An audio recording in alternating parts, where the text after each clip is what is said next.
Well, so to get to just a general overview first so that everyone is on the same page. This is the microcirculation imaging device that we used up until a few years ago, side stream dark field. And what you see is the green LEDs surrounding lenses and a camera. And it's a way to avoid reflection of the upper surface of whatever you're imaging so that the light penetrates the tissue, and only the light that deeply penetrates the tissue comes back up to the camera. And that allows us to have kind of a back illumination, and that gives you these beautiful images of the microcirculation. So what we actually see are the red blood cells. They absorb the green light, the hemoglobin absorbs the green light, and that gives a beautiful contrast against the illuminated background. So that's basically what we're seeing, and today we've got a nice USB version of it that can easily be used in operating theater or on the bedside. So that's basically where it is. Now, why the sublingual area? I think that's also an important thing to address. The sublingual area is actually supplied by the external carotid artery, and is one of the first few branches of the external carotid, and it turns out to be quite easily, it turns to be out to correlate very, very well with what's happening in the gut. So what we see here is we have the sham group and we have the intervention group, and then we see two lines going down, and those two lines are actually the microcirculation sublingually and the microcirculation on the gut. This is done in a pig. And you see beautifully that the microcirculation of the sublingual area follows the microcirculation in the gut. Now, from animal studies, we know that the gut is the first to go and the last to return in terms of shock or sepsis or any life-threatening ailments. So we know that if the sublingual area is bad, well, it's most likely bad, at least in the gut. But if the microcirculation is good, we know for sure that it's good everywhere. So this is probably well known already, so we don't have to go into this, but I would like to point out that the total surface area of the microcirculation is about 350 square meters, which is a lot. So this is what it looks like. What are we looking at? We are looking at black dots moving through blood vessels. And what we can see here is venules, which are the big ones. We see these smaller ones, those are precapillary arterioles. And then we have the really, really tiny ones, which are the capillaries. And what we can also see very, very nicely is white blood cells moving through that microcirculation, as this is called. What is interesting about this is that actually these capillaries are very, very sensitive to changes. So whenever there's a perceived problem and blood needs to be diverted, the body starts shutting down the flow to these capillaries and diverting blood to other parts of the body. If that happens for a short period of time, there's no problem. But as time progresses, the gut cannot handle areas where there's little microcirculation, and the cells that are not being fed start becoming hypoxic and at one point start dying off, resulting in a leaky gut and therefore increasing the inflammatory response. So in 2015, a publication was done by a group in Amsterdam, by Professor Inch's group. He's a physiologist, and he coined the term hemodynamic coherence. And basically what he means by that is that in the healthy situation, the macrocirculation, so the arteries, the veins, anything that you can see with your eyes, the blood pressure we measure, the saturation we measure, central venous pressure. All these things are macrodynamic. So these are the bigger blood vessels, which you can see with a naked eye. Now, ideally, the situation in that macro, in the macro department, in the macro part of your body, is synchronous with the micro part. So the two are coherent with each other. And what happens in, for instance, cardiopulmonary bypass is a loss of this hemodynamic coherence. So the macrocirculation starts to behave differently from the microcirculation. So this is the paper. It was published in Current Opinions of Critical Care, and we see actually now in literature, so about 3 years later, that this idea of hemodynamic coherence has really caught on, and that it's being used more and more. So if you just, in PubMed, look for hemodynamic coherence, you will see more and more papers appearing using this term.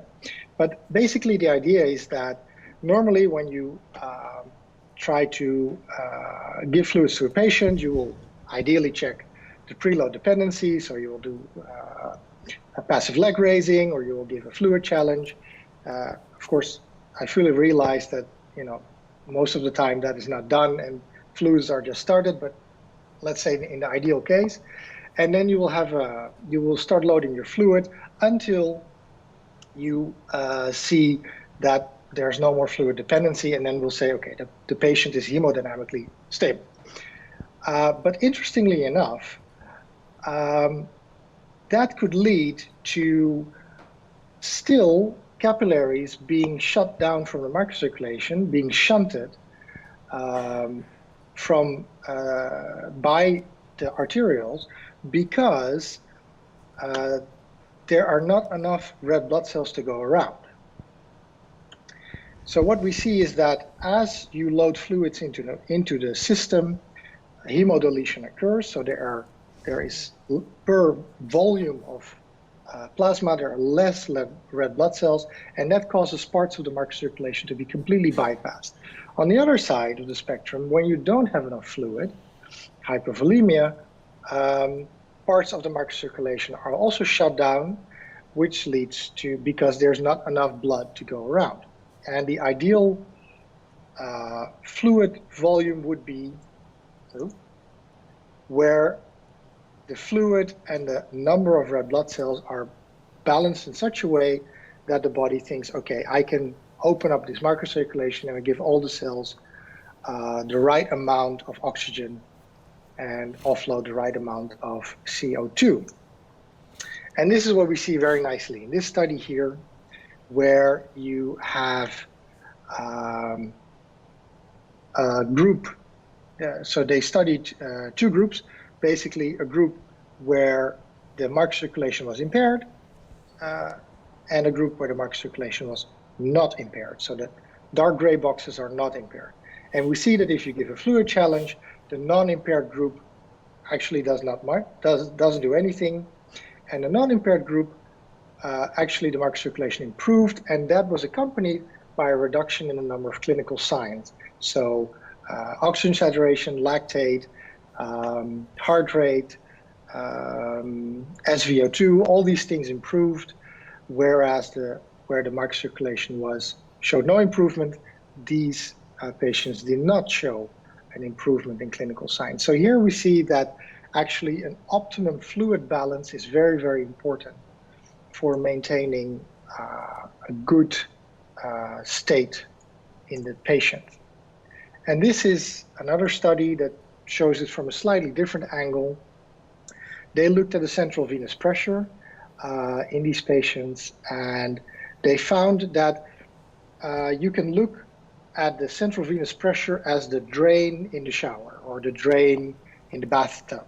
If the pressure in that drain is too high, the water cannot flow out of the system.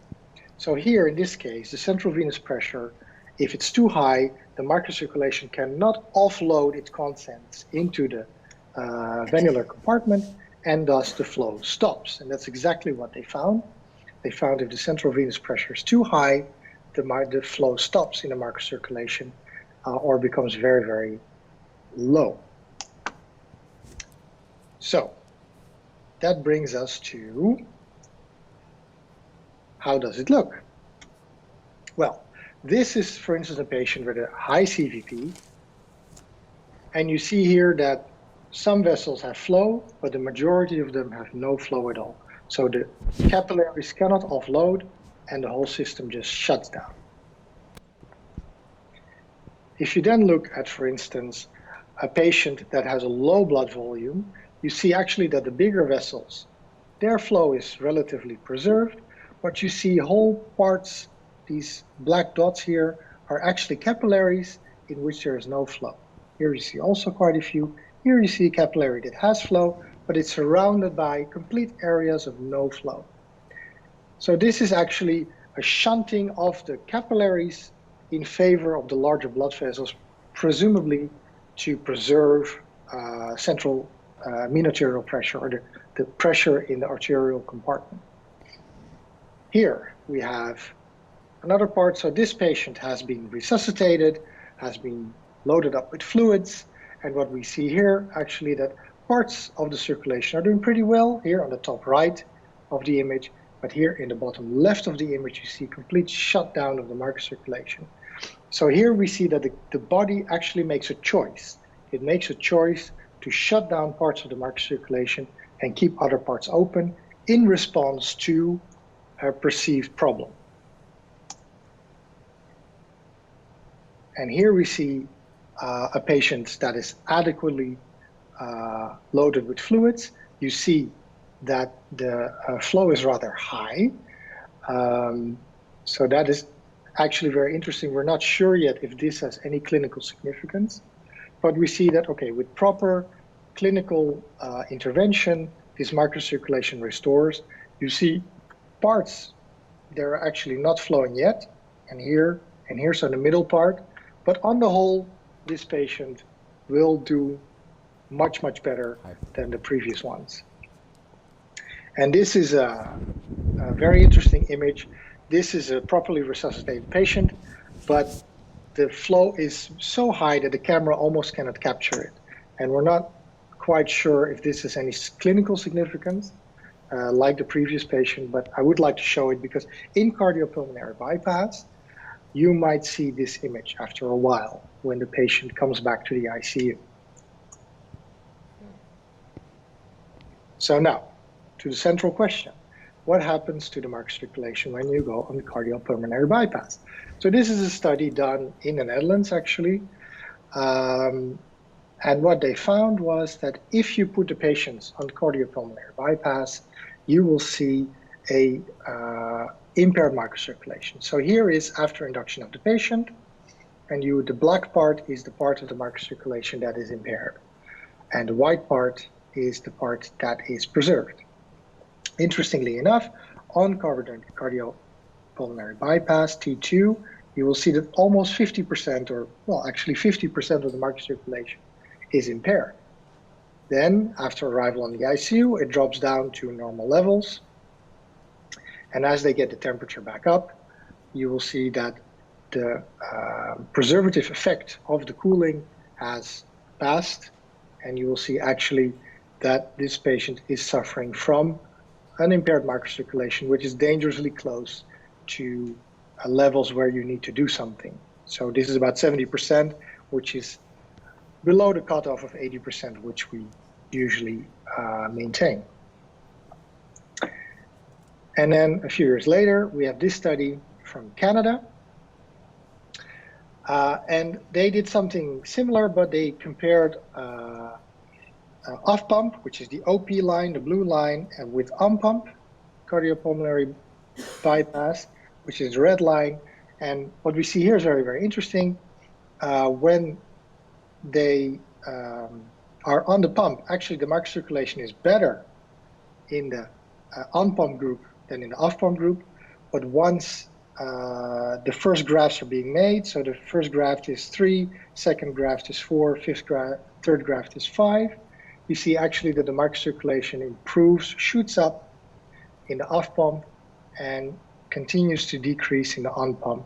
And then once they're on the ICU, I know why that which is 6, and 7 is 2 hours on ICU, and 8 is 24 hours on ICU, you see actually that the off-pump group has pretty much restored its microcirculation back to normal, and the on-pump group has decreased its microcirculation and has not gotten back to where it was pre-op. So here we see that the cardiopulmonary bypass actually has a very significant effect on the microcirculation of these patients. So that was on pump.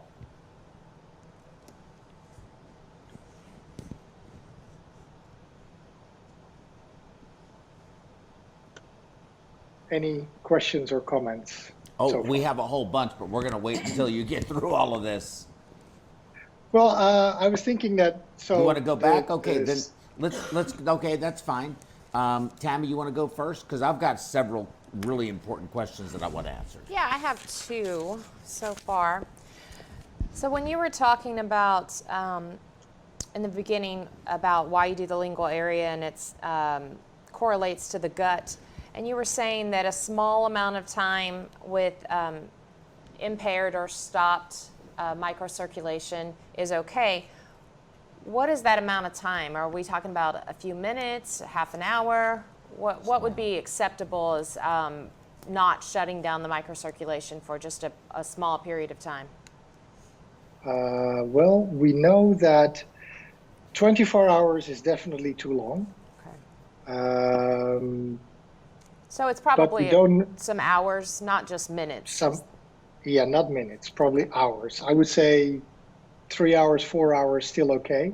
Okay. Any more than that, and you'll be probably in trouble. Okay.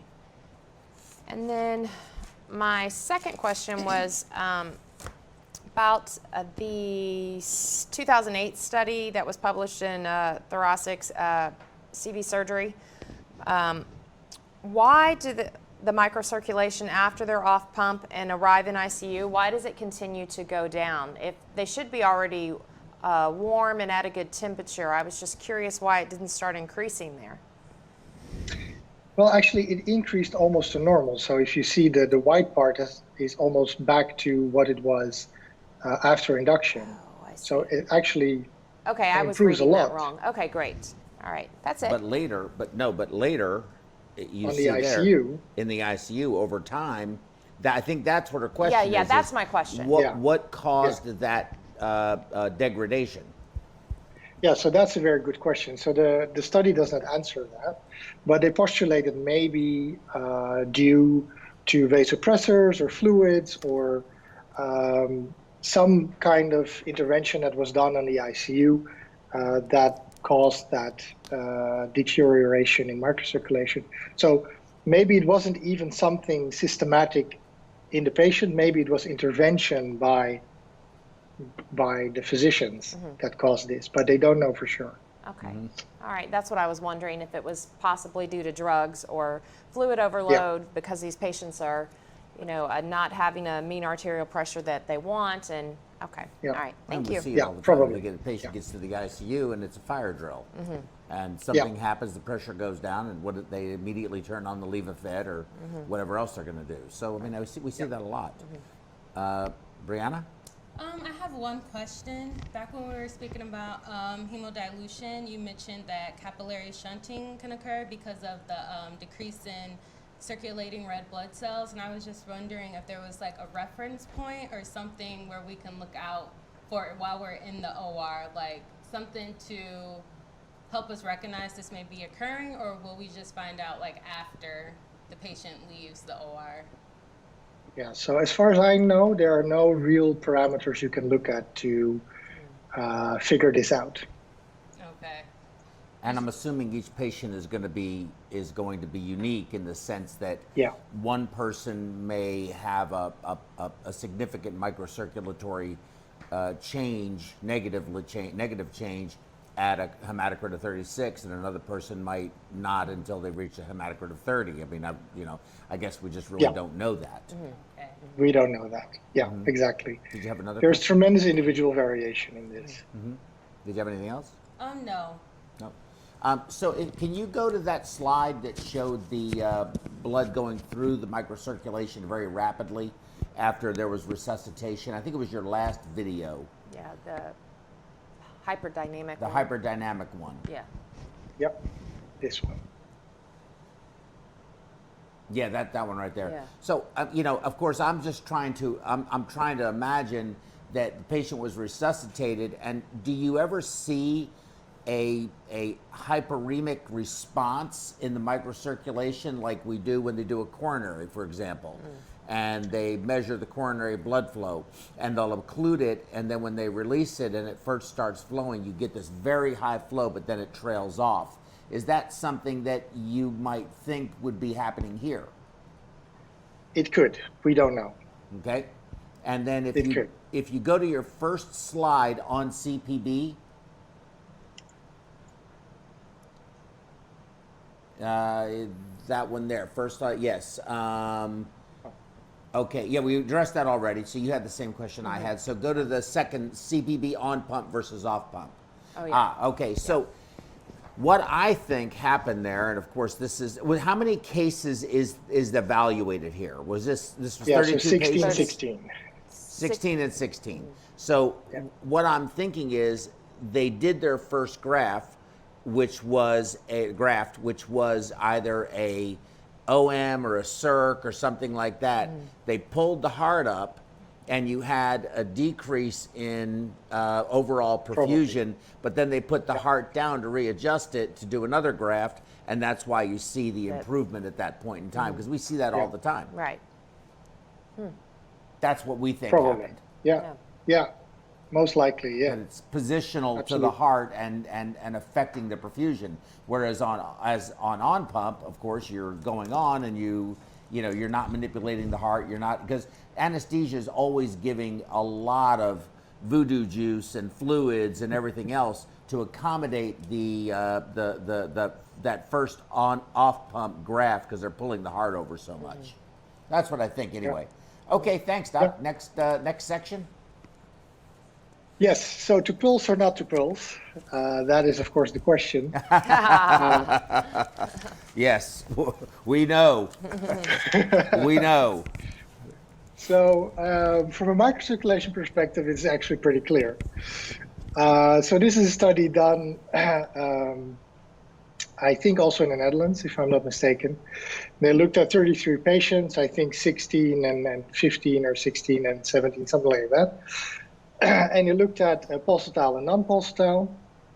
The gray boxes, the dark gray boxes, are the pulsatile, and the white boxes are the non-pulsatile. And what you see here is 3 is a good microcirculation, 0 is a bad microcirculation.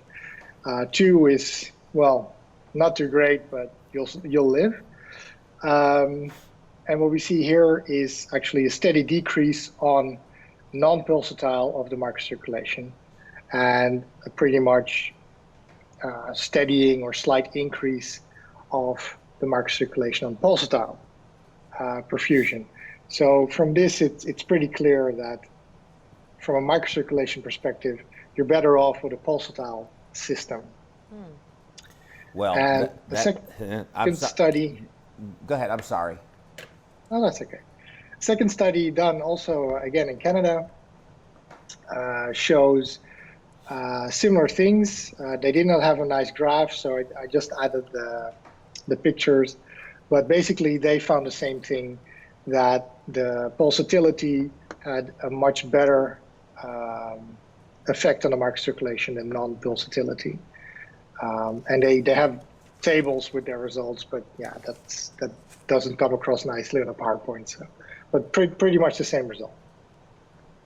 So these are the two studies mainly available on pulsatile and non-pulsatile.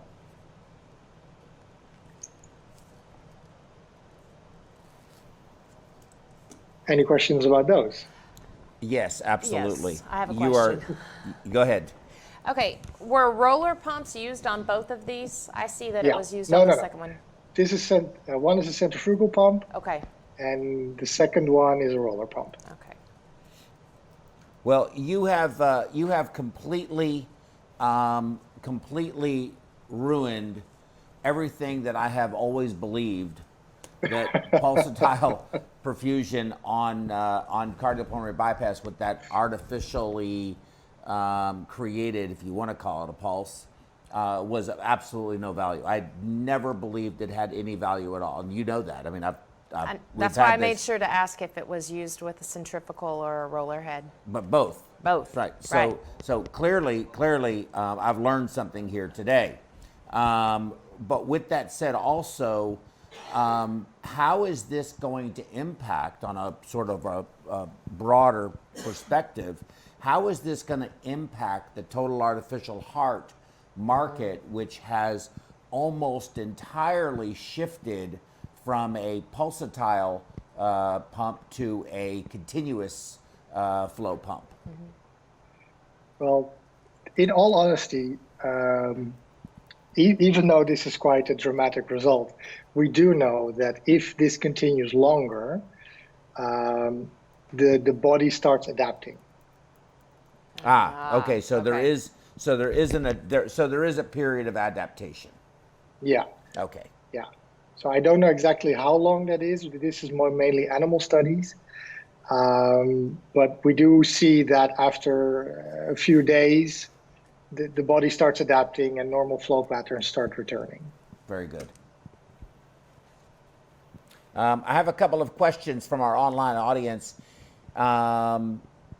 Was on the studies that you showed on the cardiac, on pump, was the cardiac index maintained throughout the procedure? In other words, what the predicted or calculated required flow would be for that patient. So in your on pump study, of course, it's going back to the previous section, Yeah. but I just got to the questions. Yeah. That's question one. And then also, do these studies measure the PCO2, and is there any correlation between the PCO2 having hypercapnia or hypocapnia or normal in terms of how it affects the microcirculation, since we know CO2 does certainly influence cerebral perfusion? And then last, there's some other questions, but let's go with those two first, and then I'll ask you this last question from our online audience. Yeah, cardiac index, I haven't seen in those papers. Maybe it is there and I overlooked it, but I don't think it's reported. That's a very good point. That's a great point. I think one of them has a table that shows, and I don't remember seeing much difference in cardiac index, but that was more an average over the whole thing. And the CO2, I don't remember. I have to really look into it. Well, what is your thought on it? Do you, I mean, just intuitively, you know, we know you can get a significant increase in cerebral blood flow by raising the PCO2 by simply 5 millimeters of mercury. It doesn't really take a whole heck of a lot. Conversely, you get a reduction if you blow it off. So intuitively, do you think that would influence what the microcirculation does, or is that really only a macrocirculation phenomenon? Well, there are two things. So one, if parts of the microcirculation are shunted, you will get increases in CO2, but they need a longer time to diffuse back to a capillary that is working. So yeah, intuitively, I would say that the CO2, the PCO2 would increase with an impaired microcirculation, but whether it accurately reflects what's going on. Well, no, I think you're misunderstanding my question. Yeah. The question isn't that. The question is, let's just take, for example, a patient that's on full cardiopulmonary bypass, and we have our sweep gas, or what would be considered our tidal volume and rate, set at 4. And we run a blood gas, and the PCO2 comes back 24. And so it's very low. And at that point, were we to check the microcirculation, even though we have great flow, would we see a difference in that patient versus taking that same patient, reducing the sweep gas down to, let's say, 2, and having a PCO2 of 45 or 50, for example, where you would then see a more open microcirculation? Do you think you would see anything in either of those scenarios? And of course, if you don't know, then that's what I'm going to do the next time I go in and do this at the hospital. Yeah, I don't think anyone has ever looked at that. I'm doing it. We're doing it. We're doing it Monday. We're doing it Monday. Okay. And then there was one last. There was one last question, and that was multiple factors here is both the pressure, hemodilution, colloid osmotic pressure. Yeah. So there's a lot of discussion. I think the question has to do with on those patients that were on pump, did they measure the mean arterial pressure, the hemodilution, the colloid oncotic pressure, COP, the index, and temperatures? Yeah, they kept that. They tried to keep in both these studies pretty much. They tried to keep it as similar as possible in all these patients. That was the protocol. Very good. Yeah. Okay. All and right. I know that for sure in this study because I know Dr. Denel personally, so we spoke about this study. So I know they did here in the beans. I don't know for sure what they did, but I'm pretty sure they did the same because it's an obvious question.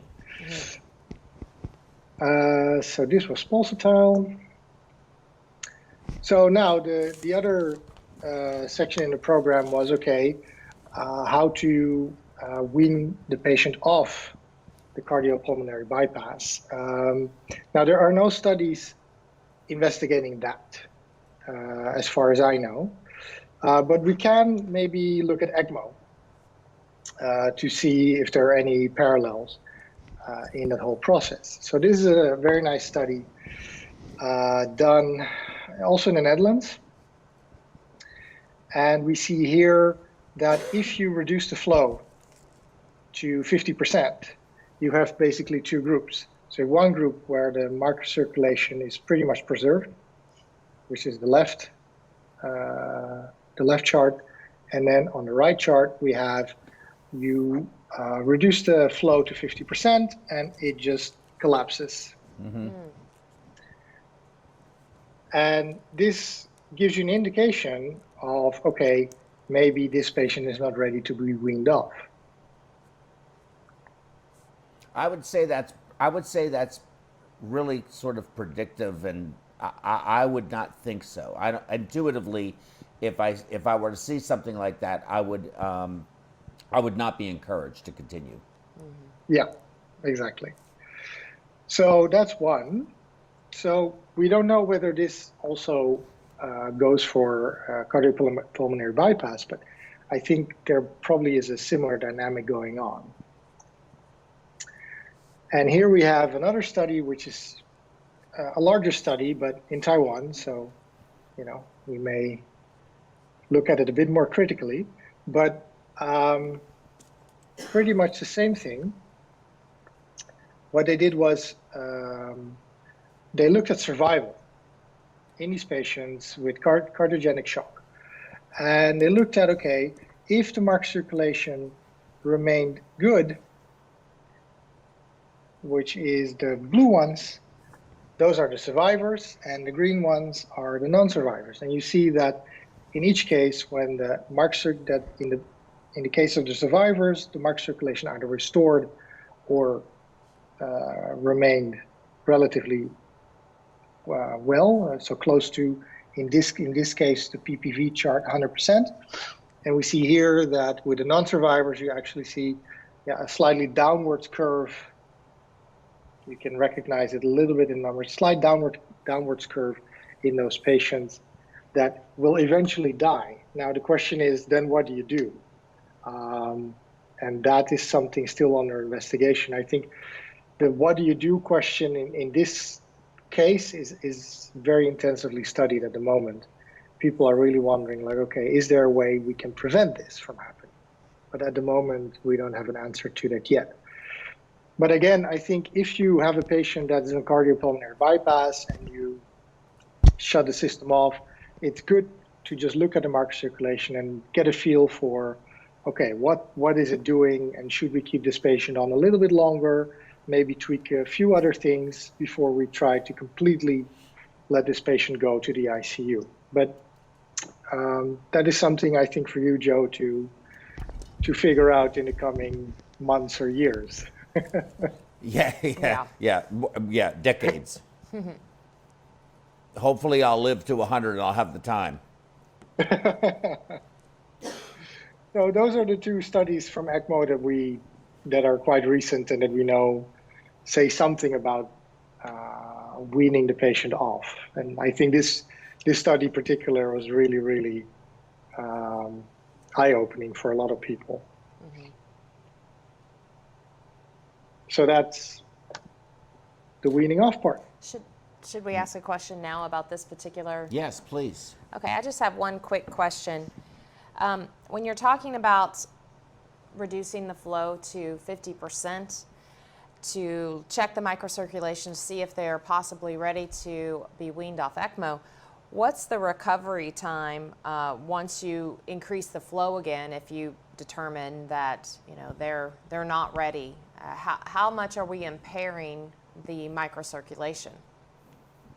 Yeah, so within 2 minutes it dropped, and then within 3 to 4 minutes it came back again. Okay. And we're impairing it by, well, almost half. So we see a reduction, a 50% reduction in functioning vessels. So if I can add to that question, how long, when you, let's say you reduce the flow, normally what we do is we're not quite that fast. We're going to go from 100% flow to 90% to 80%. Yep. Sometimes we'll even make it by increments of 5. So we'll go from 80 to 75%. We very rarely will go all the way just down from 100 to 50%, except under some very rare circumstances. So if you're doing this, I mean, and every change you make, would you recommend just doing, every time you make a change in flow, as you're reducing it, do an analysis at that point, and then as you see it continuing to maintain, you feel more confident to continue to come down and wean, versus if you start to see a degradation, maybe not 50%, but instead you see it drop all of a sudden 10 or 15%, and you sit there for a little while and then maybe try a little further and see it fall yet again, I think you would get the indication before getting to 50%. But I think your question, what you were trying to ask, is whether or not doing that to test the hypothesis, to see if they're ready to wean, will have a long term or more a longer duration effect on the microcirculation. Right. That's the question. Yeah. Right. Or does it pop open fairly quickly? Well, he said within 3 to 4 minutes they recover. So. But how long were they down in the study? Let's say you stayed down for an hour. You tested it for an hour. 2 minutes. Yeah, this test was just 2 minutes. So if you drop 50% in 2 minutes, it's not going to on its own get better. No. Okay. Fair enough. Now, and in another group, it did get better on its own. Oh, really? Oh. Okay. Yeah. So that's the weaning. That's the left. That's the group. Okay. That the ones ready. that did right. Those that were able to be weaned successfully. Yeah. Okay. So what they actually were trying to figure out is, because of course they do the weaning also gradually, like you just described. But what they were trying to figure out is, okay, are there patients that by giving them a challenge, a bit like a fluid challenge, but then a weaning challenge. If we give them a challenge, can we say, does that help us gauge or get an idea of, okay, is the system of the patient ready to work on its own? Yeah. So I think that's why they chose the 50%. You just give a challenge to the system. Does it respond as it should? So, which is the left chart. Then, okay, we'll start weaning them off, because they went back to 100 again. So 100, 50, 100. And we have patients that if we do the same challenge, 100, 50, 100, they just drop tremendously, and they return when you go back to 100 again. So I think that's what they were going for. Yeah, that makes sense, because they're not necessarily going from full flow to half flow. Right. So what they're saying is, we can do, with this patient responded appropriately to this very brief duration of 50% reduction in ECMO flow. Now we feel confident in starting the gradual reduction until we. Okay, well that makes a lot of sense. do you see any correlations? And this is a question from somebody, but I'm sort of rewording it for if he doesn't mind. But do you see any correlation in what we use as inference all the time is lactic acid? We look at lactic acid levels. But how much correlation do you see between the sublingual side stream dark field imaging and lactic acid buildup? Yeah, so that's a good question. The lactic acid usually has a delay of 1 or 2 hours behind what we see in a microcirculation.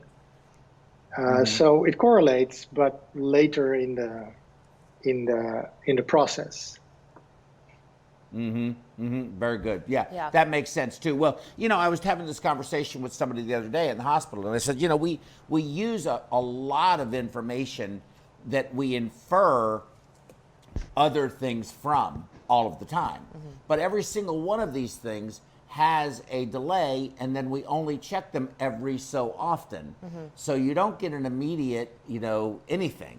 And of course, with costs the way they are, nothing, not to say that, I don't even know how much that device costs.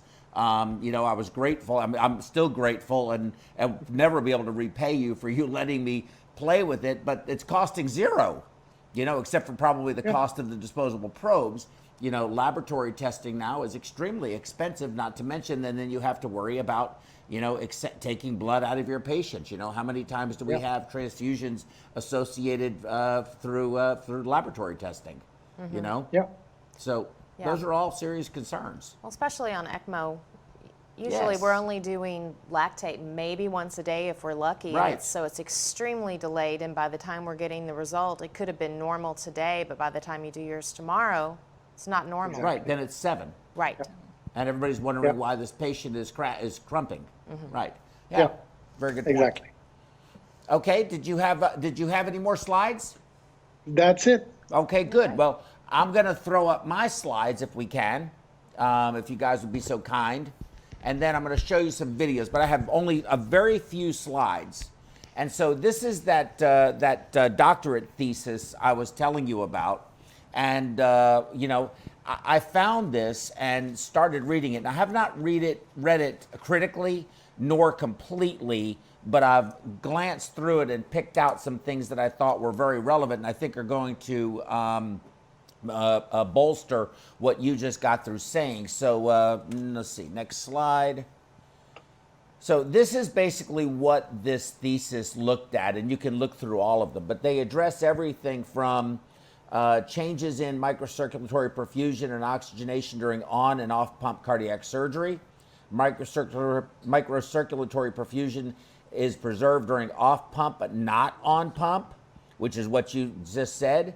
Pulsatile flow, which I think there's a reason for that. One, I'm going to tell y'all, I'm going to say this. One of the things that has always bothered me when you compare on pump to off pump, because it's just like surgeons, it's just like anesthesiologists, it's just like PhDs. It doesn't make any difference. They're not all created equal. They never really truly describe the perfusion assets that they're using, nor the technique that they use. Those are never well described in any of these studies. It's just on pump or off pump. And there's a lot of different ways that perfusionists manage the conduct of their cases. And I think that that's something that has always bothered me, that I don't think it's ever really a true representation of what I do, you do, and some other people that I know do, but is for those people over there. Do you feel the same way? Yes, and I also think that going back to the surgeon, I wondered if those studies, were they all on versus off? Was it the same surgeon? Because someone who is necessarily good at on pump may not be good at off pump, or not as good. Sure. And sometimes the off pumps are chosen specifically because of how many bypasses you're doing, or the and they can't tolerate the off pump technique. Right, and so a patient might be sicker, of course, who goes on pump versus who is off pump. So I'd like to know all those things too, because you really have a lot of parameters that you need to make this same. I've always found that to be a problem with a lot of these studies, and that I don't think they describe that quite well enough for And they may be comparing like things, but you're right, they don't tell you. Mm-hmm. But he also looked at pulsatile flow versus continuous. He looked at shunting through hyperdynamic capillaries going on. Say that again? Oh, can you see what I'm looking at? No, I cannot. Oh, that doesn't do you any good. Well, let's fix that. Hold on, we're going to fix that. Yeah, it's okay. There. Now, oh my God. I see myself. Oh, That's a large Joe. That's a large Joe, yes. I want a diet though. Okay, so I went through the list, but let's just go here. And this is something, but I think chapter 9 was very interesting, and that had to do with vascular leakage. And they were using a drug, imatinib, which I guess is a kinase inhibitor, to help to correct that. And I wonder how much we see with the MicroVision scan, or MicroVision scan, right? Am I saying it right finally? Yeah. MicroVision. MicroVision scan, how much of that you can see of capillary leakage? Well, you can see the boundaries of the vessels become fuzzy.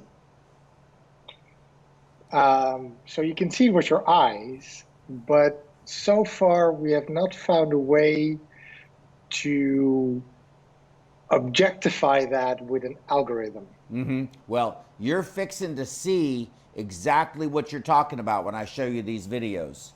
But anyway, so I thought this was interesting, what his central hypothesis was in his thesis. Cardiopulmonary bypass, endothelial cell activation, hemodilution, increased vascular permeability and interstitial pressure, reduced microcirculatory perfusion, and then leading to, of course, organ dysfunction. I mean, I thought it was a really good look. I have to read more of it, but these are some of the things, again, cardiopulmonary bypass on versus off pump, that he found. That, of course, on pump, the temperature goes down. That's not necessarily true, but in this case it was. But yet it's equal in off pump. However, I will tell you, many times I find patients in the off pump group colder than the patients that were in the on pump group, but that's another question. Hemodilution, yes, but we really try to use minimum prime circuits and smaller circuits and different techniques that we use, so I think we're getting a better handle on that. Cardiac output was better in the on pump versus off pump. Blood pressure was down in both. Oxygen delivery, or DO2, was down in both. Hemoglobin concentration was decreased in the on pump, but not equal in the off pump. And you can see the rest of them there. And blood viscosity, probably secondary to hemodilution, was decreased in the on pump versus the off pump group. But of course, we use albumin. We're very careful about measuring. We don't measure the COP, but we will measure an albumin. A COP would be better, but we're real hard to get that test here for some reason. We really try to keep that viscosity up because we're very sensitive to third spacing of fluid, and we want to avoid that at all costs. But I'll let you read his conclusions, and really it essentially says the same thing that you said, but he really focused a lot more on the inflammatory endothelial barrier dysfunction and also vascular leakage. And he also talked a lot about the glycocalyx in his particular study. So if you get a chance to read this, Dr. Mathura, unless you already have, I would recommend it. It's really pretty good. Okay, so now let's go to my videos. Let's go to the fun stuff. So this first video I'm going to show you, as soon as we get it, there it is, I see it. So you want to just pull them up for me and I'll tell you which one to open? Yeah, go to the on pump. So go to the baseline, second one. Yeah, right there. So open that one.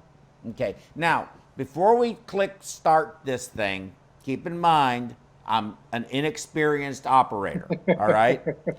And you're probably gonna, I hope, send me an email with some ideas on how I can make my imaging better because I have struggled with it. And I will tell you that doing this on this pump case was very challenging because, of course, you have the drapes up over the patient. I'm ducking my head under there and trying to put the probe in, and anesthesia is kicking me, and the surgeon's elbow is hitting me, and they're throwing instruments down on there. Then they're yelling because they have suture on there. So with that said, I remained remarkably calm and did the best I could do. But I do think that there is a learning curve that people have to do with this to really develop the technique to be a great imager. Okay, so now I can control it now? Yeah. Okay, so I need to move this thing. Okay, so this is our pre. And I move around a little bit. I think I want to get to about 1240. Oh, no, this is a very short video. So what do you see there? What are you seeing there? It looks normal to me. It looks pretty normal, yeah, exactly. So you see here nicely the red blood cells flowing through the microcirculation. Maybe there are a little bit less capillaries than we want to, but of course this is a sick patient, so that's not entirely unexpected. So on the whole, this does not look. Let it get a little bit. This looks pretty good. Let me go back. There. This is okay. This is just before I decide. Yes, I noticed that too. That the capillary density, I guess you would call it, and the number of crossings was the other thing. Can you please discuss for us the de Baker scale? Yeah. So the Baker scale is actually very simple. So it's derived from pathology. So what pathologists would do when, for instance, counting bacteria in a field, they would draw these lines, and they would just count whenever they saw something intersecting with those lines. And it would just be a very quick method to take a complex image and reduce it to something that you can note somewhere and give a number to. So Daniel de Bakker from Brussels University, he applied the same principle. He said, look, we have a complex image here. I need to reduce it to some number that I can use. I don't want to waste too much time analyzing it. So this was in the days before computerized analysis. He did it all by hand. So what did he have? He had some graduate students sit somewhere in a dark basement and sit behind a computer and just count every vessel crossing there and saying, okay, this vessel has flow or non-flow. And then he would go to, he would just do number of perfused vessels divided by total. And if it's 100 or above 80, it's okay. If it's below 80, then we've got a problem. So that's basically how it is. So that's the relative score, and then you have an absolute score, which is that consensus density data there on the right. Number of crossings are the actual number of vessels crossing a line. Okay, very good. So that consensus PPV of 100 with the consensus PPV of 95, you would say is a good number. Yeah, those absolutely. are good numbers. And a de Baker density of 8 is considered. Is that 80? Is it a number that is? Is that a decimal, or is that number good, bad? What's the how do you? Yeah, so how do you describe that's a good that? question. We don't know. Okay. Because the number of crossings depend heavily on the patient. So it's influenced by ethnicity, it's influenced by age, it's influenced by health status, smoker, non-smoker, runner, non-runner, stuff like that. So if you would have a marathon runner here, it would be a number of 12 or 13. Okay. Okay, that makes a lot of sense. An 80-year-old smoker, you would probably have a 6. So that number doesn't really tell us much. Okay. So it's really the relative number that tells us something. Gotcha. So now, just very quickly before I go ahead and pull my next video up, but were you one of those grad students that was counting crossings in the dark basement? No? Yes, I was not in the Bakker's lab, but... Wait, go back. Take that out. You were in his lab? I weren't in his lab. No. I was in another lab, but yes, I had a basement room with no windows. That's horrible. Been there. Okay, yes. Can you go to the third one, the one that says pump, cross clamp? That one, yes. So let's see that one. Okay. Now, here the patient is, now is this the one, I think this is the one where we're going on bypass. I'm not sure. Let me see. Let me go to 1240. Let me see. I'm trying to remember which video I'm looking at here. I think this may be it. Nope. Yep. Go back. Go back. Go back. Okay, this, I think we just did this. Okay, and then we did an analysis of this. So here again is the patient's normal circulation. We abandoned the analysis because we were going to be going on bypass, or I think we did. Maybe we didn't, so let's just wait. And forgive me for grinding through this, but we're trying to figure it out as we go.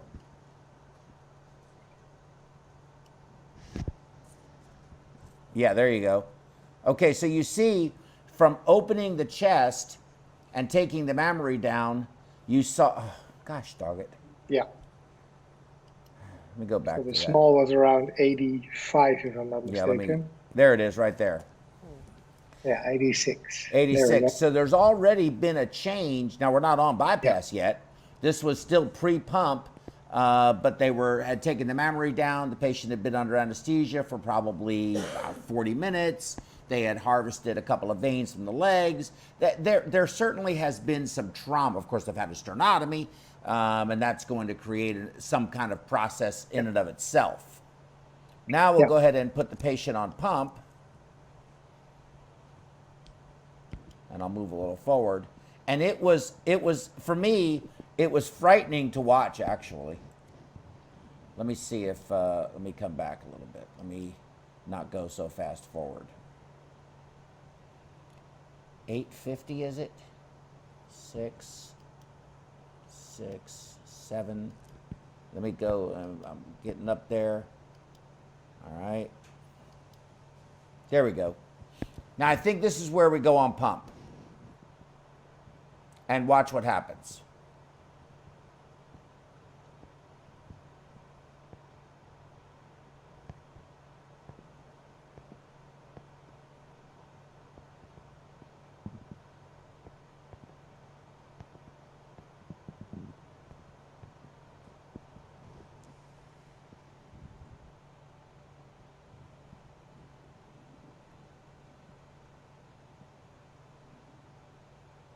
Wait for it.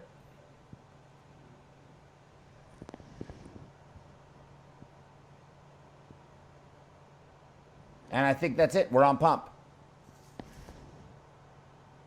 Okay. So let me go to, let me see, what did we do with this, Magic? Do you remember? I don't think that was the one. Let me go back. It was awfully remarkable. So hold on. I think I was at the wrong place. 1354, 1312. Yeah, this is it right here. Here it is. This is the one going on pump. So I've gotten a spot. This is the one going on pump. Forgive me. Because the change is so remarkable, it's frightening. Give it about another 30 seconds.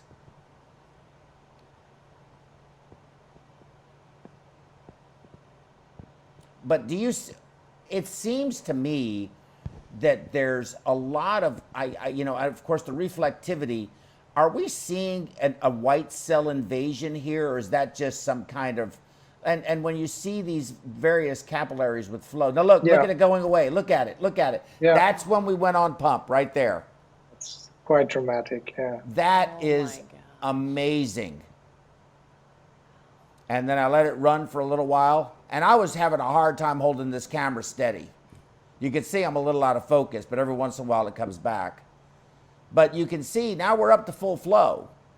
And you kind of see some of the smaller vessels starting to reemerge, but it certainly is not what it was by any stretch. Yeah. No. Not by any stretch. We've lost a lot here. And I think we did an analysis. I'm going to go ahead for the sake of time and move forward and get to the analysis.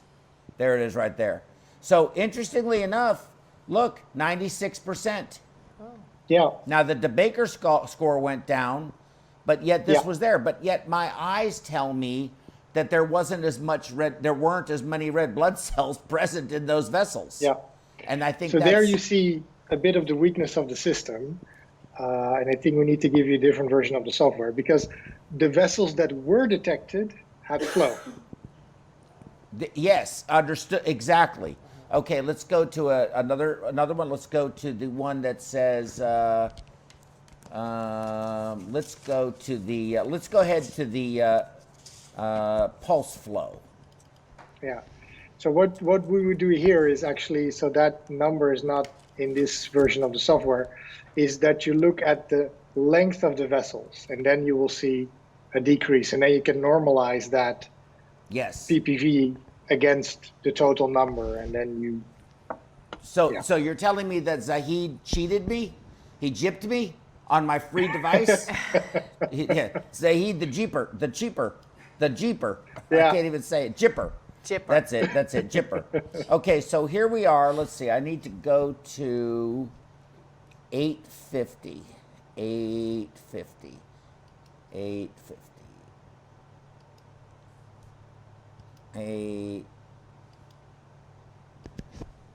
749. Okay, here we go. That looks pretty bad already. Yes, and that's continuous flow. Yeah. Wow. Amazing, huh? Mm-hmm. That's on. Whole segments are out. Yes, gone. Now, so this is not my inability to properly image, or is it? No. Or is that real? In other words, this is real. Yeah. This is real. Okay, because I've been having a really hard time trying to appreciate whether or not what I'm doing is good or not. And now we're on pulse flow. This is pulsatile flow now. So we went from continuous to pulsatile, but I really don't appreciate much of a difference. No.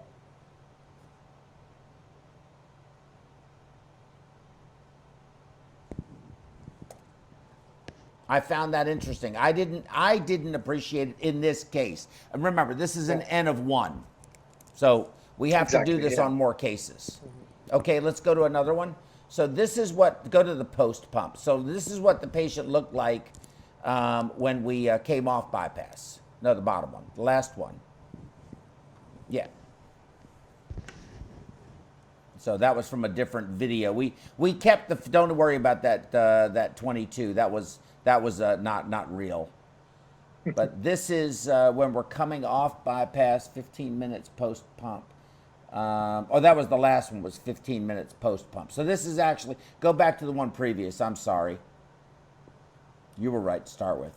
We had a protamine reaction on this one. So started at 8:47. So let me move this here.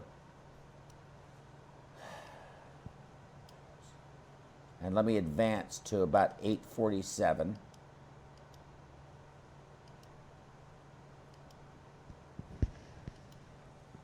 Okay.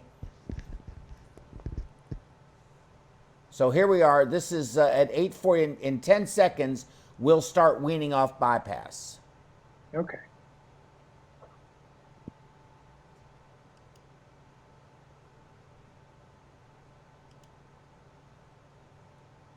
There we go.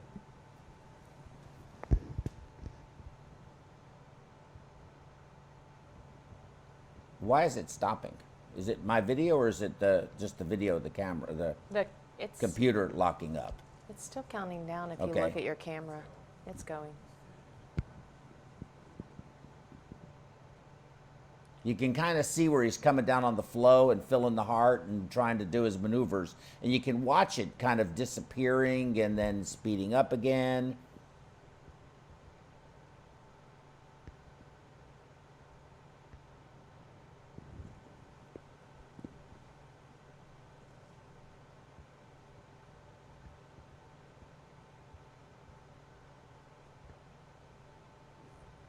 Kind of get the feeling that we see reappearing capillaries, huh? I do. I sense it too. And we were seeing that as he's continuing to volume load the heart, and we're returning to more native circulation. Yeah. Now I'm going to jump forward just a little teeny bit, and you're up, go back. Okay. Now we came off, I'm gonna let it go, but you're gonna see it kind of go downhill. It's not gonna look quite as nice because at this point, they thought they were going to be going back on bypass. So they had a little bit of a snafu. And then I think we did the analysis because we wanted to catch an analysis at that point. So with this patient at that point, when they decided that they were going to return to artificial circulation, we were down to 22. Yeah. Yep, and you could see it. There was almost nothing there. Okay, so get rid of that. And now we'll fix the patient. Do the last one.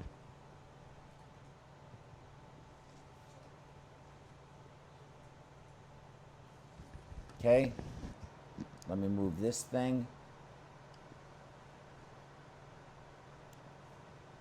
And we will just turn it on and go until we get somewhere. What am I analyzing there? Okay, this is off pump, but we did an analysis, and then I did it again. Now, let me turn it back on, I think. Pretty sure we did. Hold on. I might not have. That might be it. Hold on, let me see. I'll go back to the video, though. Yeah. So that's it. So let's look at it. So now we're off pump. Oh, this is what we were looking at, off pump, patient stable, looking good. Now this was a lady. She was 78 years old. She had very few comorbidities. She wasn't diabetic. She had some hypertension, something like that. Normal kidneys. Was an active 78-year-old and had a reasonably decent, body habitus and a good quality of life. And she came in and had a 4-vessel bypass done. And she actually did very, very well. She's out of the unit today. So I'll go to the analysis now and look at it. But yet, look, we're 60%. Yeah. Now, is that my technique, or is it the location, or is it just that's what it is? Well, it's now, this was immediately big white spot post-pump. in the middle does not help. Say that again? That big bright spot in the middle does not help. Oh. Show me which right here? Yeah, you can't tell what's there. Yeah. Oh, because I had the gain too high? Okay. Yeah, exactly. Okay, Magic, I have the gain too high. I know he told me I had the gain too high, but I couldn't see anything, so I told him to leave it up. That's a problem right there.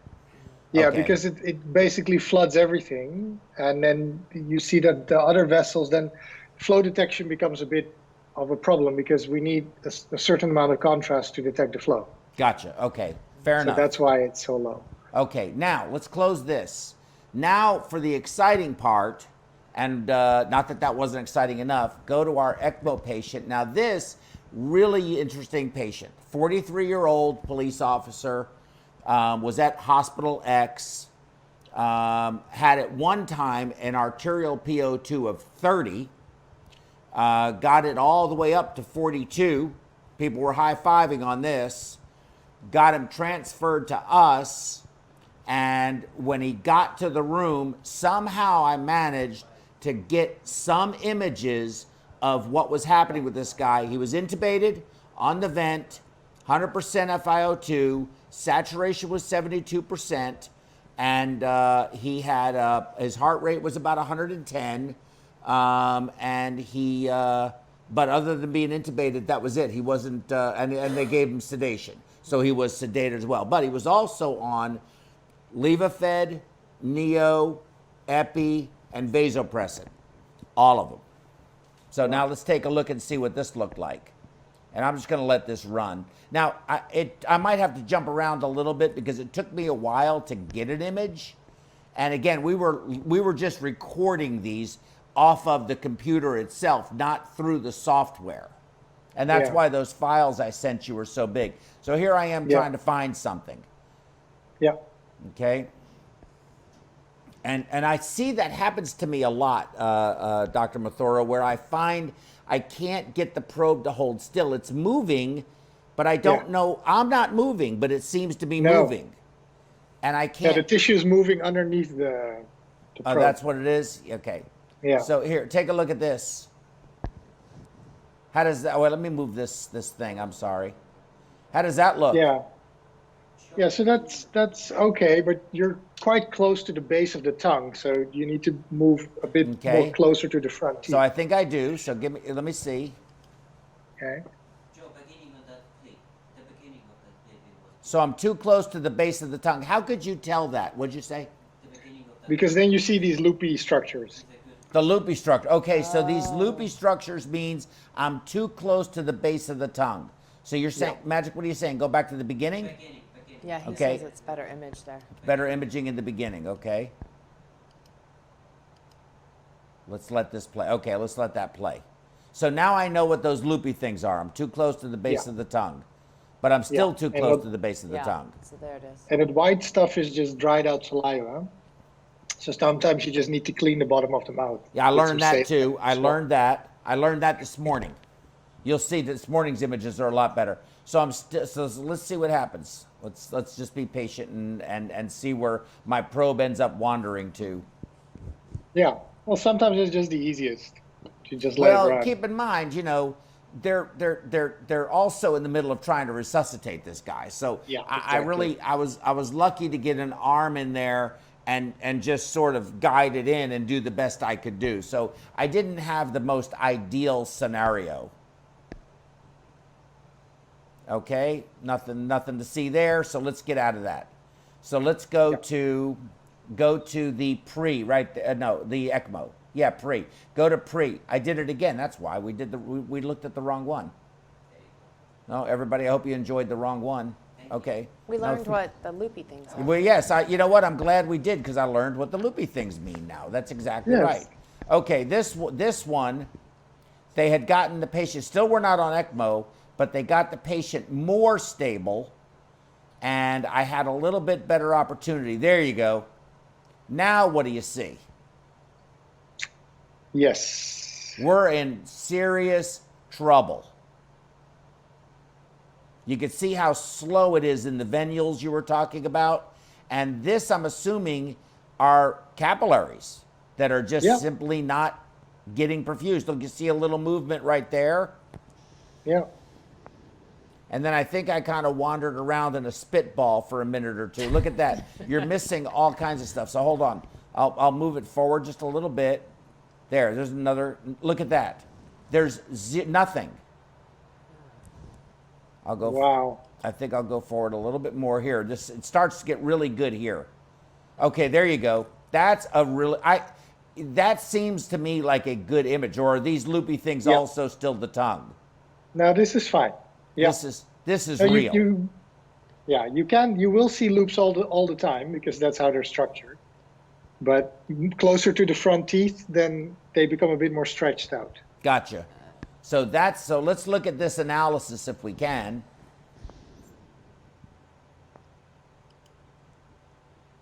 $75. And you had said if it's under 80, we've got a problem. But you could see actually there was score should be lower. Yeah, there was no flow. Yeah.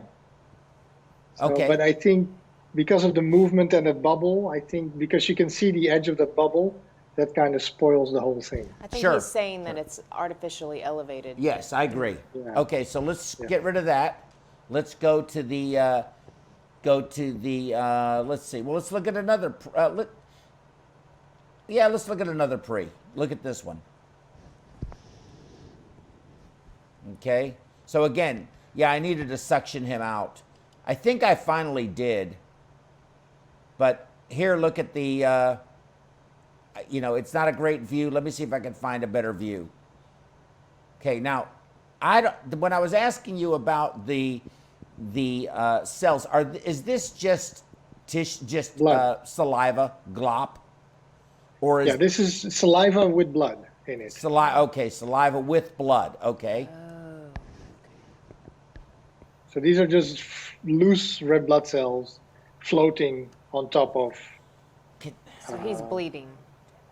Yeah. He was, yeah. Yeah. Okay, there you can see some flow there, Yeah. and I can maybe advance it. Nope. Let me go back a little bit. Yeah. So that analysis will be horrible because it will just. Okay, let's get rid of that. And let's go to the first one on pump, the post right there. And then we'll look at, this was when we initiated ECMO and had the patient stable on ECMO. I went back and again, you know, a lot of secretions that I'm dealing with. But here, this is a good view. Yeah. But again, So that's there I better go. than before. There I go moving around again. And I desperately try not to do that. But yes, I can appreciate a much higher velocity, though not as high as what we saw in the patient that was having heart surgery. Like you see a lot of sluggish flow right there. And I'll get back in focus here in just a second. There. So you see these vessels very small. They light up, but before, if you remember, they were just white. At least the ones that we saw. So we won't look at the analysis because of the software. So let's get out of that and let's show him what he looks like today. It was a lot easier for me today. I'm going to move this thing first. Okay, so that's what he looks like this morning. That's a lot better already. Significantly better. Yeah. Yes.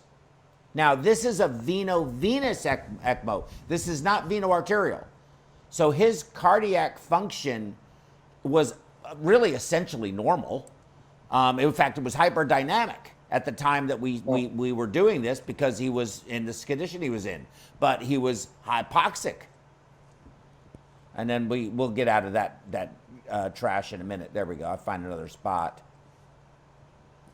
Yeah, I do. You know, is that just like I said? You know, I think as I do this, I'll get a little bit better at it. It's finding there. There you go. There's a nice spot. I think that's a good image. Yeah. And you can see the little capillaries, or the little arterioles, the smallest, with really high flow going through them. One of the questions that was asked to me was, if you notice on some of those, let me go back. On some of them, you'll notice that it flows and then stops, and then flows and then stops. Is that a white cell that is giving it that illusion, or is the flow actually starting and stopping? Both are possible. Both are possible. Yeah. Okay. So there is a thing called vasomotion, where indeed flow happens in waves. So it flows and it slows down or stops and it starts again. So that's a natural thing. And then we have white blood cells that sometimes temporarily plug a capillary and then they dislodge and then flow starts up again. So both are possible. Very good. Can you close that screen and go ahead and open up the phone lines if you don't mind? And we lost him. I can't hear him anymore. Dr. Mathura, he was talking and I couldn't hear him. Dr. Mathura, are you there? Yes. Okay, good, yes. So we have the phone lines open for anybody that's watching. The number is 832-239-5358, and we should have a little symbol that'll pop up momentarily. There you go. There you go, okay. And you can cover us up, David, that's okay. Or just cover me, just put it up and down.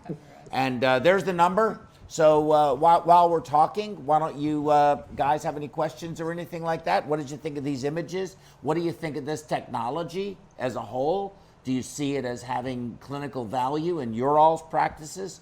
What are your thoughts? I just have one question. Is there any I think it's a fascinating technology, and I think it could be an excellent tool to see what kind of perfusion we are giving our patients.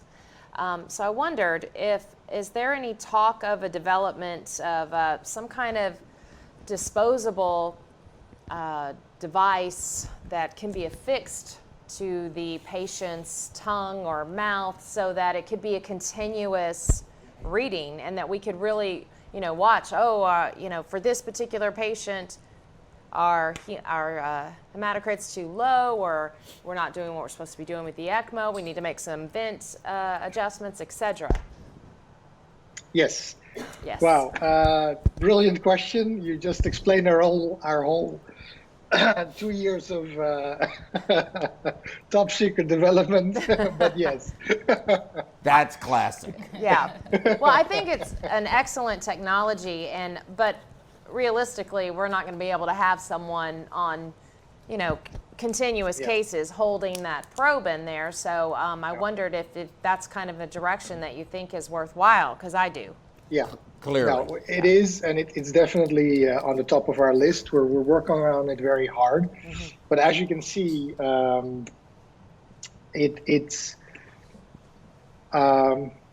we need to find something that can fixate the probe in place under the tongue, but still doesn't fix it so much you can get it easily out. Yeah. So that's one of the technological difficulties that we're experiencing. And the other is that you need to miniaturize the whole thing. And that is a very significant R&D investment that is currently being done, but it will take a few years before we're there. Yeah, I'm sure.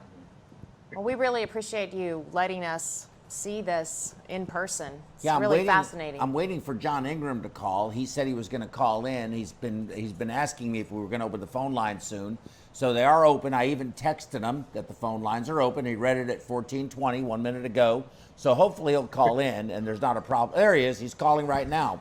But while they're getting him on the phone, somebody asked Joe, how can our center, you're going to love this, okay? How can our center get this device any way we could be a part of any multi-center trial? So I told him that I would ask, and then how he can obtain one. Of course, you know, I am the only one that gets a free one, and nobody else. Okay, because I'm Joe. I got the show. Joe with the show gets the free one.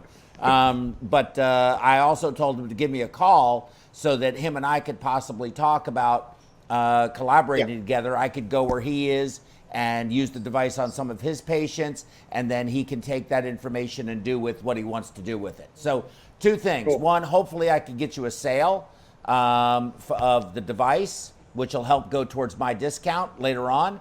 And then also, I guess we'll be taking some travel up to where Praveen is, and hopefully it's not in Mumbai. But if it is, we'll go there too. I don't care. Yeah. Fair enough. Okay. Got the device in Mumbai, so you can go there for sure. Good deal. Okay, Professor Ingram, you're on the phone? Hello? Hey, how are you? Hey, John, how are you? Hey, John. Hey, nice to see you guys again. The guys look great.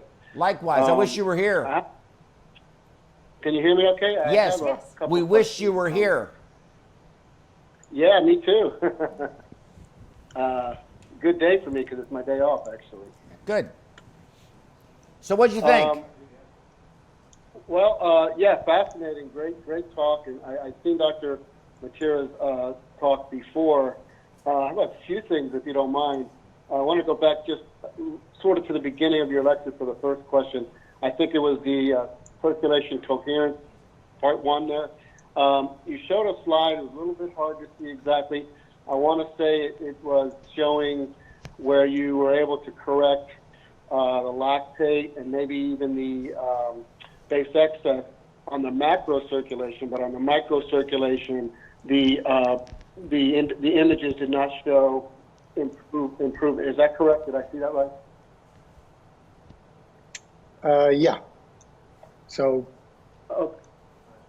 Okay, so if I saw that right and understood you right, so I know somebody already called in about the lactate, but if you are you saying that there's a little bit of a disconnect between those of us that are checking lactates and we see the lactates improve is not necessarily indicative that our microcirculation on the capillary level has improved, or is there just a lag there? Well, there's definitely a lag, but we have not really looked at the exact correlation of lactate and microcirculation. So no one has plotted these two out. So we're not sure yet. So there is a lag, that we know for sure, but exactly how the two move together or don't move together, we don't know. But I mean, and that's a good question. I mean, I'm surprised to hear. I'm actually surprised.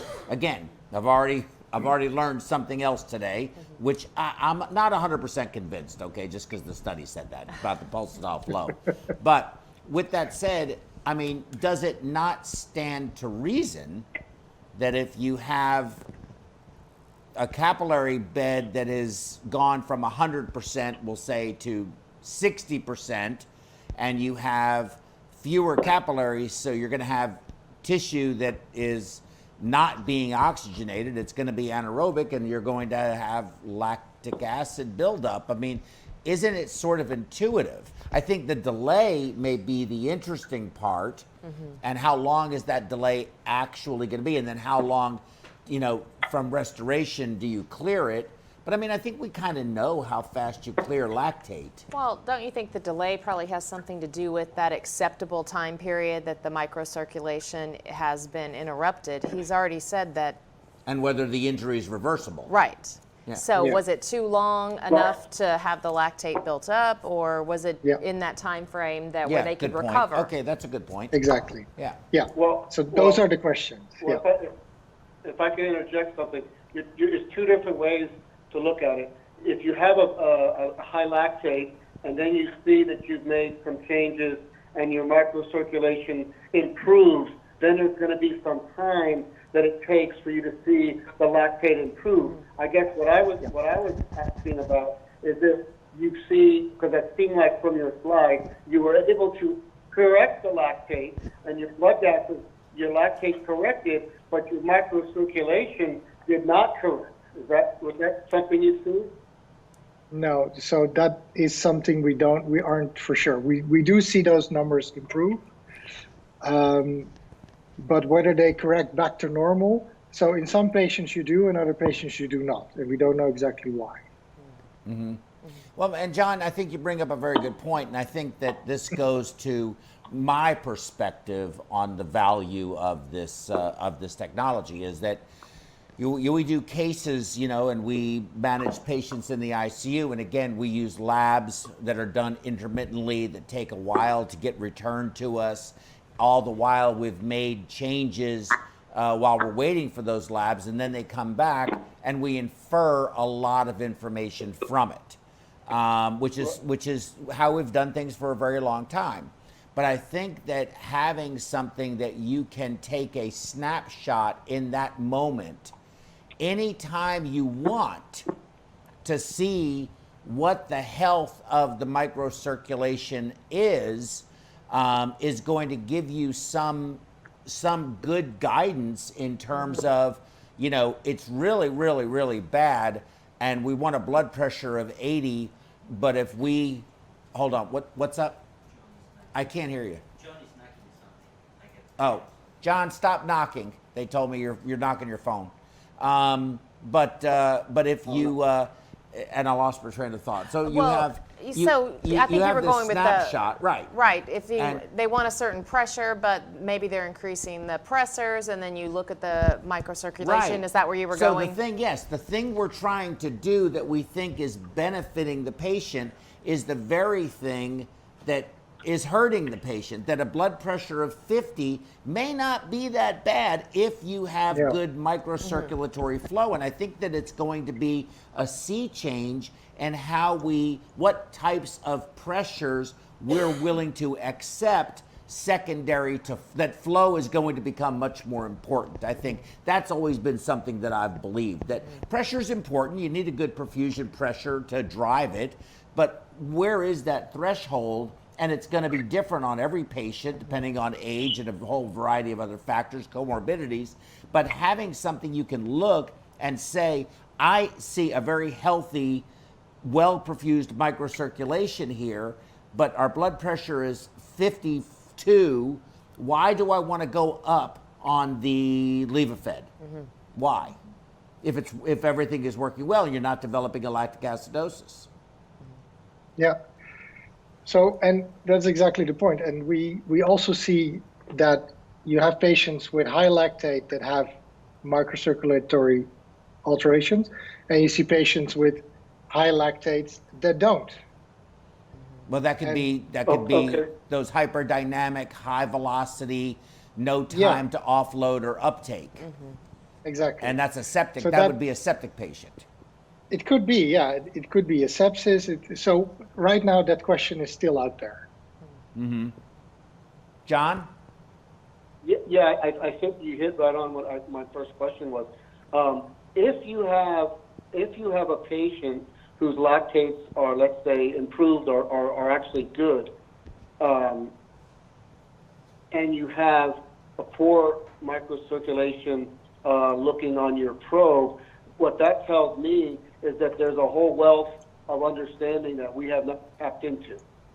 You follow what I'm saying? Yes, and I think I know where you're going with this. And Dr. Mathura, John, correct me if I'm wrong, because we saw this yesterday with that patient I was telling you about.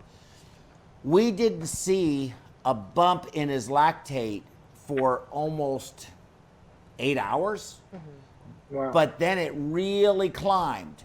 So I think that the perfusion deficit, the lactate was building, but it wasn't getting into the central circulation where we could then measure it.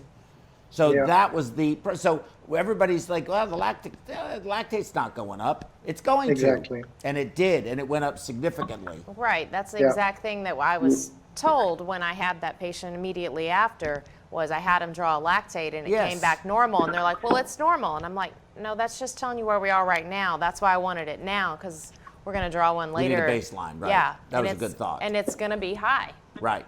Yes. Yeah.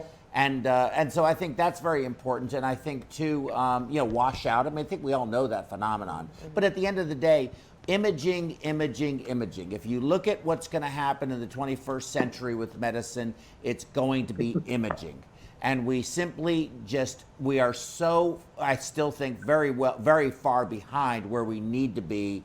And we're going to be evaluating things on a much, much deeper scale with better imaging. And I think this plays right into that whole tool chest or armamentarium, if you want to use a fancy word for the same thing, tool chest of things that we have at our disposal to manage these very critically ill patients, because we're going to see more and more. That's all we see anymore is critically ill patients. We can't buy a chip shot case anymore. Not really. No. Not unless you want to come over. Brianna, any final thoughts? You've been so quiet. I know. Yeah, You guys come on. covered a lot. Jump in there. The only comment I have kind of regards the beginning of the presentation. It's more like a comment, but the slides that you presented, it showed a lot of correlation with pulsatile and non-pulsatile flow.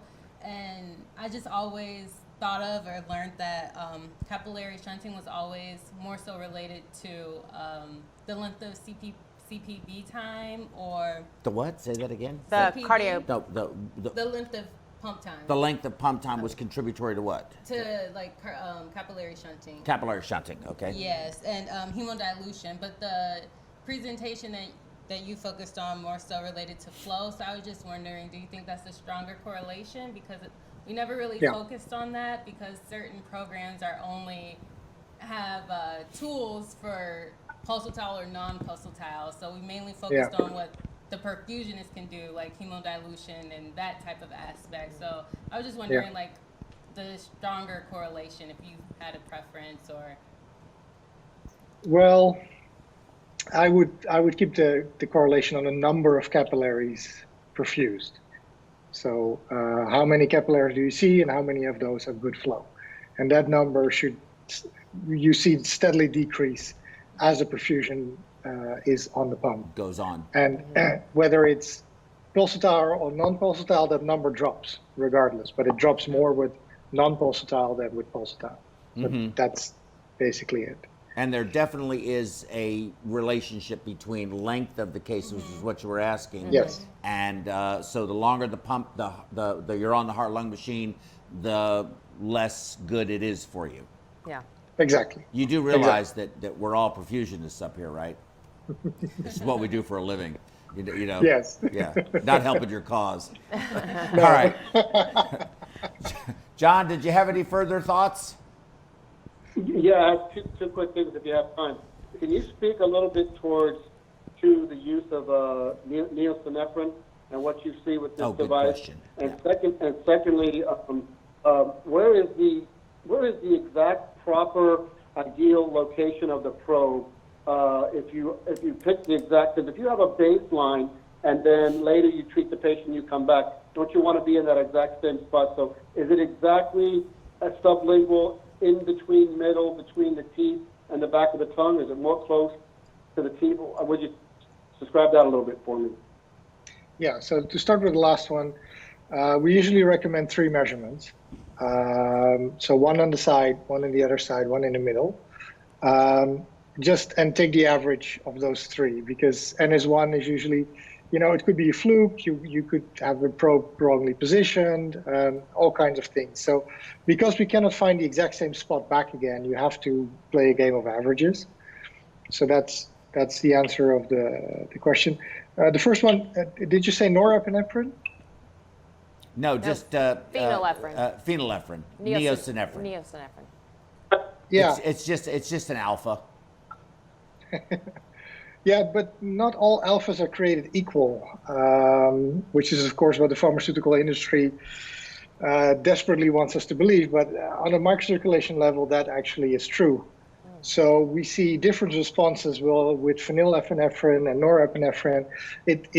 But again, it looks like if you just zoom out from the literature and try to do kind of a meta-analysis, it seems like the differences in responses are highly individual. So one patient can do well on one and can do bad on another. And from a microcirculation perspective, we don't know why. And I'm pretty sure the biochemists and have plenty to say about that, but from our perspective, we don't know. It's very hard to predict what patient will do what on what alpha. Very good. Okay. Nestor also sent in a question, but he says that you addressed it already. His question was, he wonders how much the patient's own contractility, hemodynamic performance, compromised or not, could contribute to the microvascular circulation or lack thereof. And of course, yeah, you already addressed that. But good question, Nestor. Of course, I just have never found a pulsatile pump that mimicked the native cardiac pump. It has a much longer systolic phase and delay phase, and then the diastolic phase is a lot less dramatic. So I don't know. I'm going to be playing with this, and we have pumps that do both, and we can convert from one to the other. And I'm going to try to get some really good data on this, because I think this is something that I want to know. And also, John, to your point, I'm going to try on each one of the cases because our first line on pump is Neo. We all have a stick of Neo that's refillable. We have unlimited refills on it, and that's our main agent. So what I'll do is try to get a good image going. When necessary, let's say the pressure's down around 50 or so, they'll give a bump, give a couple of hundred mics, and then I'll see what it does and see if we can visualize that on a number of patients to see if we actually do see any difference. I think that's the best way we can do it. Yeah. Okay. All right. Well, Dr. Mathura, once again, you have been. I didn't mention anything about your pranic healing this time, but we can mention it now. No, I think it's very important. I think for anybody that's interested, look, you live a very healthy and peaceful life, and we all need it. I think it's something to be proud of. And you're actually on the various websites pretty high up on the scale of instructors. So I think that speaks well for you. But we probably all need a little bit of stress relief in our business. It is tremendously helpful. I can have no doubt. So we can either all learn about pranic healing, or we can all go to Specs and get a bottle of tequila. Either one, it works. Either one, both will work. Both will work. All right. Well, with that said, I think I'm going to just again thank you very, very much for your time, John. I want to thank you for calling in. I know it's late there in Amsterdam. I'm still planning on coming out to visit you. Tammy's going to come too and try to get into the secret vault and find out where that piece goes that's going to be permanently implanted, and to make the job easier. And hopefully we'll have a chance to meet your family while we're out there as well, and we can go to dinner or something like that.